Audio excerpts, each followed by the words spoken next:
Yo, what's good, y'all? You dub back here again, here in 2019. What's left of it? Let's get it. Now, what if I told you that the zombie apocalypse is more real life than you think? Now, before you pump the brakes and say that Wonder's gone off the deep end, he's derailed, gone off the rails on a crazy train. No, that's not the case at all. And yes, that was Crazy Train by good old Ozzy Osbourne. I'm not one who believes in this zombie apocalypse like you see so many times. Like you see, I think even the History Channel's done some things on people thinking about it. But we've seen in fiction, a number of things, and we've seen a surge. I think it's very applicable that I do this, and you know, Halloween's in a few days. I personally don't celebrate such, but I know a lot of people are into such things around this time of the year. So we've seen in fiction an uptick of a lot of zombie stuff over the years, whether in our, you know, books, you have TV shows, comics, things like The Walking Dead and otherwise. You have Dead Rising and other video games, okay? Uh, Forget exactly if Resident Evil is zombie esque. But, anyways, you got all kinds of stuff. I mean, you can go with DC classic Solomon Grundy. Iron Maiden, absolutely love the song Reincarnation of Benjamin Breeg. We see it all over fiction, right? But when I say real life zombie apocalypse, I don't just mean these brain dead just walking, ooh, I'm gonna eat your brains kind of stuff. No. We ain't talk about that. What are we talking about? We're talking about the concept of a zombie. What is a zombie? A zombie is someone who's not mindless, but just not there, bro. They're just not really there. Someone who doesn't operate in a functional manner in society. Okay?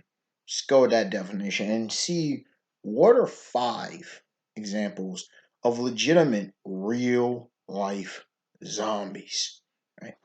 The first off can come through vaccination or disease. Now, what do you mean by that?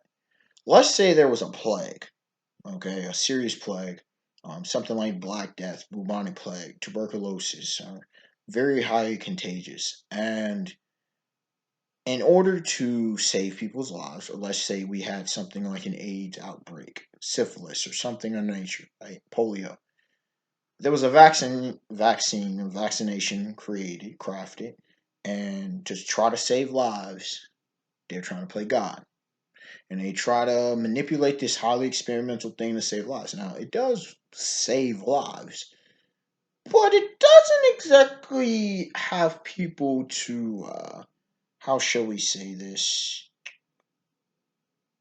um, function properly to where they're just not in a vegetative state, but everything's operated except from upstairs.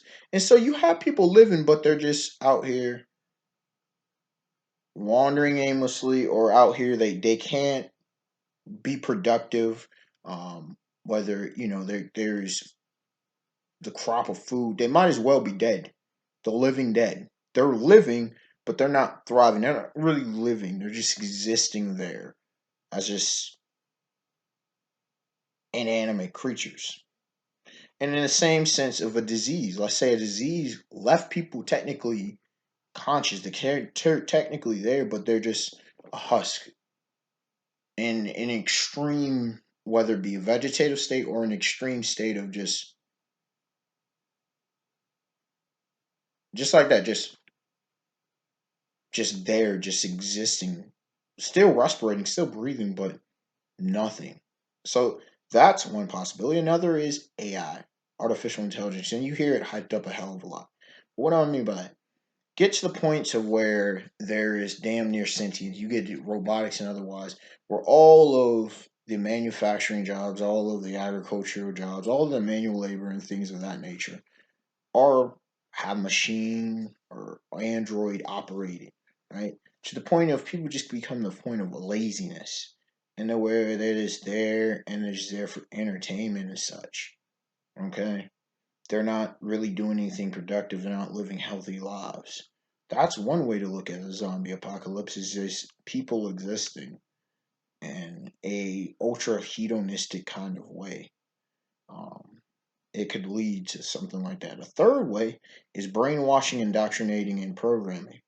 Something like advanced Nazi Germany, to where people just view things and they view it as lens, a push political ideology that has people that they're dehumanized, they're devalued. Like life doesn't have meaning. Just the ultra embodiment of collectivism, and not in a good way, where it's the we. It's a very hive mind, and they're just no longer human, no longer organic, but um,